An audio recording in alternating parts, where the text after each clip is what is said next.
Kisah JJ si jerapah. Di padang rumput yang luas, hiduplah sekelompok jerapah. Ada jerapah bernama JJ dan Jojo. JJ bersifat sombong karena merasa tubuhnya paling tinggi, paling besar, dan paling gagah. Sedangkan Jojo bersifat baik hati. Tubuhnya pun tidak terlalu tinggi dibandingkan dengan JJ. Pada suatu hari, kakek jerapah meminta tolong kepada JJ dan Jojo. Kakek jerapah minta tolong diambilkan daun segar. Kakek jerapah berkata, JJ, Jojo, kakek minta tolong ambilkan daun segar yang ada di pucuk pohon itu. Kakek tidak sampai karena kepala dan leher kakek agak linu-linu. Namun, apa jawaban JJ? Dia menolak dengan seketika. Tidak mau, kek, tidak mau. Aku sedang repot. Kenapa kakek tidak mengambil sendiri? Kakek ini sudah tua, jangan malas dong. Ayo bergerak, biar badannya sehat seperti aku. Berbeda dengan Jojo. Jojo segera menyanggupi permintaan kakek untuk mengambilkan daun segar. Sebentar ya kek, aku akan mengambilkan daun segar untuk kakek. Dengan sekuat tenaga, Jojo mengambil daun segar untuk kakek jerapah. Nah, begitulah sikap JJ dan Jojo. Jangan ditiru sikap JJ ya sayang. Pada suatu hari, JJ sedang bermain-main di hutan. JJ menyusuri sungai yang ada di dekat rumahnya. Sungai itu sangat jernih. Banyak ikan-ikan yang berlalu lalang di dalamnya. JJ segera minum untuk menghilangkan rasa hausnya. Ketika JJ sedang minum, dia tidak sengaja menginjak batu yang licin. Ia kemudian terpeleset. Dan apa yang terjadi, nak? JJ jatuh. Kakinya terjepit bebatuan. Dia berusaha untuk mengangkat kakinya dari bebatuan yang menjepit kakinya. Dengan sekuat tenaga ditariknya kaki itu. Aduh, kenapa tidak bisa? Kenapa kakiku terjepit batu dengan kuat? Aduh, kakiku sakit.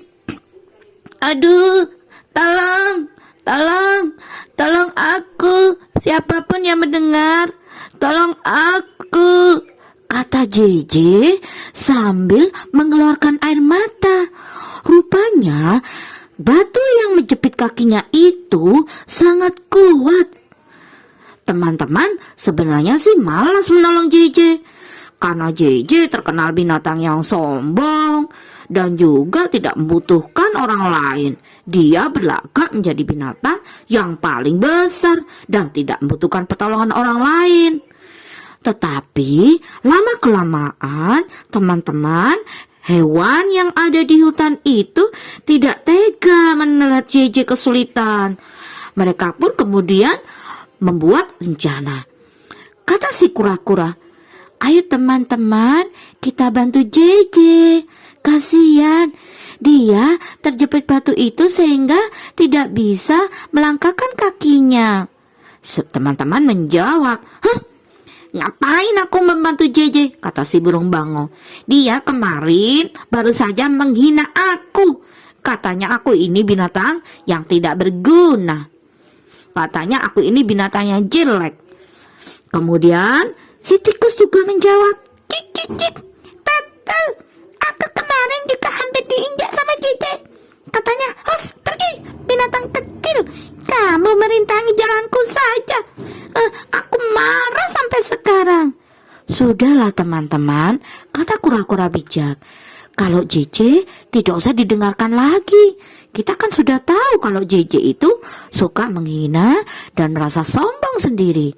Kemarin dia juga berkata, aku ini adalah tempurung kelapa yang berjalan, tapi aku tidak mengambil hati. Ayo kita bantu JJ karena kita adalah sesama hewan yang harus saling membantu. Mari. Baiklah, ayo kita bantu JJ. Walaupun aku masih marah sih sebenarnya. Teman-teman kemudian membantu JJ untuk melepaskan kakinya dari batu yang menghimpitnya. Dengan bergotong royong, mereka berusaha memindahkan batu-batu itu dari kaki-kaki JJ yang ada di sungai, terjepit oleh dua batu yang sangat besar. Mereka pun bergotong royong untuk mengangkat batu itu dan mengangkat kaki JJ. Dengan bergotong royong, ternyata pekerjaan yang berat menjadi ringan loh. Dengan sekuat tenaga, ayo tarik, kata si tikus dengan semangat. Dan alhamdulillah, akhirnya kaki JJ bisa terlepas dari batu-batuan yang menghimpitnya.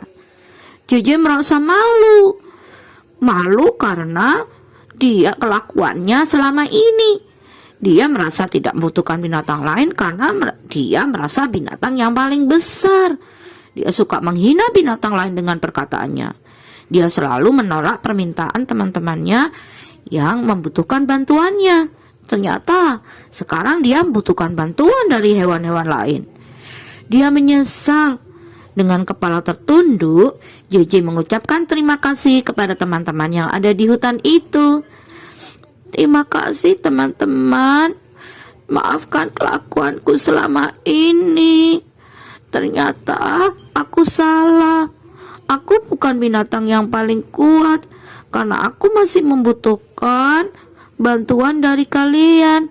Mulai saat ini aku berjanji aku akan memperbaiki sikapku. Aku akan membantu kalian jika kalian membutuhkan pertolonganku. Sekali lagi terima kasih ya teman-teman atas bantuan kalian, ucap JJ dengan mendudukkan kepalanya. Nah, kemudian teman-teman JJ meminta maaf pula. Iya, maafkan kami jika kami ini selama ini juga salah kepadamu. Kita sama-sama maafkan ya, kata si burung bangau. Akhirnya JJ dan teman-temannya hidup rukun selama-lamanya. Nah, anak-anak, dari pesan cerita di atas mengajarkan kepada kita untuk selalu hidup rukun dan saling tolong-menolong. Di dalam dongeng itu terdapat juga sikap gotong royong. Sikap selain itu terdapat sikap adil dalam menolong orang lain. Sikap tersebut sesuai dengan pengamalan sila keempat dan kelima Pancasila. Ayo, masih ingat tidak bagaimana bunyi sila keempat?